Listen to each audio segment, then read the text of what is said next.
The first feeling I had was one of just deep responsibility. The elation lasted about 35 seconds, like, yay. And then, now I've got to do it.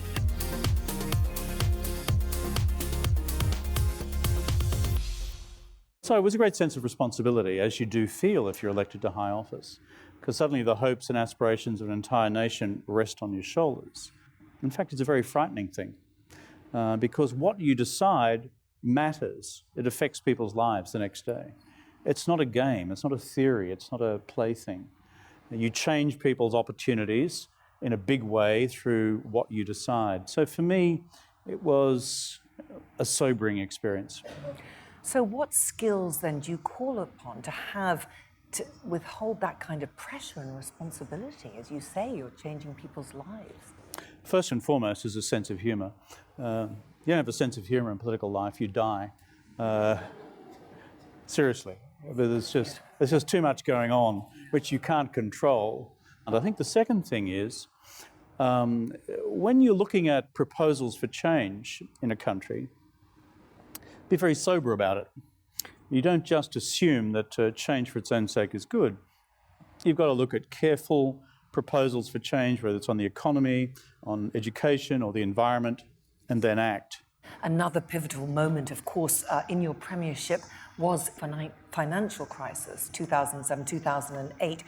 What was it like to be a world leader at that time? And how did you know that your stimulus measures would work? The honest answer is, for those of us who were in office at the time, it was bloody frightening. I think the thing which benefited me is, by instinct, I'm an historian. I read history.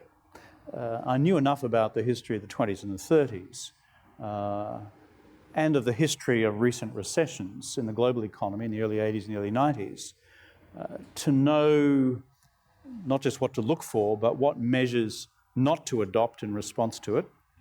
So when we met as a cabinet after Black Friday in October of 2008, spent the whole weekend in a cabinet meeting, brought in all the Treasury officials, and we went through the data. But we spent the first half of the first day going through economic history. And that's when we decided to act on financial confidence, provided a guarantee for all Australian savings deposits, a guarantee for all Australian interbank lending, and then began a very massive stimulus for the real economy of 5% of GDP equivalent over the next 18 months. And thank God it worked. CNBC Meets Defining Values, brought to you by UOB Private Bank.